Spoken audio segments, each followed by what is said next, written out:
Iharu's speech helped Reno focus and clarified their goal of fighting together. Iharu planned to expose the Kaiju's core, allowing Reno to strike and finish it off from a distance. Meanwhile, 4th Division Captain Jugo Ogata speculated that Iharu's combat power of 24% wouldn't be sufficient to reveal Hanju's core. Just then, Captain Yugo noticed something peculiar about Iharu. He bore a resemblance to the captain himself when he was younger. Iharu's ability fluctuated depending on his mindset. When he was in the zone, his combat power significantly increased, but when he wasn't, it dropped sharply. Iharu is lost in his thoughts about how he wasn't a genius and wouldn't fit to be a hero like others. Whenever he tries to catch up with others, he is always held back by his own limits.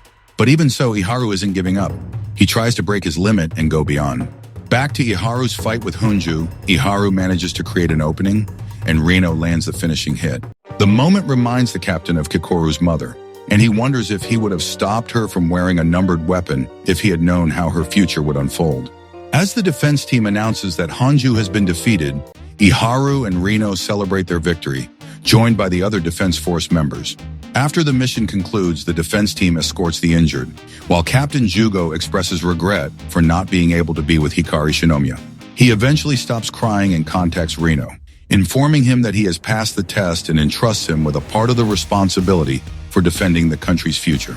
The captain also silently acknowledges that if Iharu receives proper training, he could grow into someone truly special. At the Defense Force 3rd Division, Captain Mina Ashiro inquires about Reno Ichikawa's performance from Captain Jugo. He informs her that Reno has been doing well and is indeed well suited to wear the number 6. However, Captain Mina expresses her concerns, stating that she doesn't want to see Reno die. That's why she is asking Captain Jugo whether Reno can handle the number 6 weapon.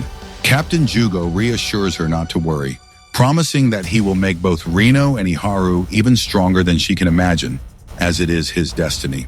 This determination is part of the reason he has survived. News of Reno wielding a numbered weapon quickly spreads among the recruits and reaches Kafka.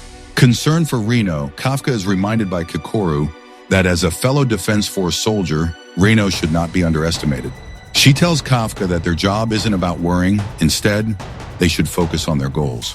Afterwards, she leaves, thinking that she should strive to become stronger than Reno. Later that evening, Kafka is engaged in his regular workout and reflects on Reno. He admits to himself that Reno has been working hard to improve, while he has not. Kafka begins to doubt his own ability to protect others, considering that everyone requires the power of Kaiju number 8, rather than the assistance of a human like himself. Vice Captain Hoshina suddenly appears and tries to intimidate Kafka as punishment for not revealing his true identity. Hoshina expresses gratitude to Kafka for protecting his squad by revealing his Kaiju appearance in front of others, despite understanding the risks involved. He advises Kafka against transforming any further, stating that he will take on Kaiju number 9 himself. Hoshina explains that if Kafka continues to transform, he risks losing his humanity. However, Kafka asserts that he wants others to acknowledge his strength. Despite this desire, he feels inadequate because he is not strong enough on his own. Kafka is frustrated by witnessing his friends get injured, which is why he believes he needs to transform into Kaiju number 8 and fight. After recognizing Kafka's determination to fight, Hoshina agrees to teach him how to improve his combat skills. He takes Kafka to Ryune's shrine, which has been standing since the Edo period and is dedicated to the victims of Kaiju. During the training, we observe significant changes in Kafka. He effectively learns to box and can engage in proper hand-to-hand combat, though he still struggles against Hoshina's strength. Nevertheless, Hoshina acknowledges Kafka's efforts, compliments his fighting style, and promises to help him become stronger. As they prepare to leave, Kafka notices an eerie armored figure in the distance. And that's the end of this episode.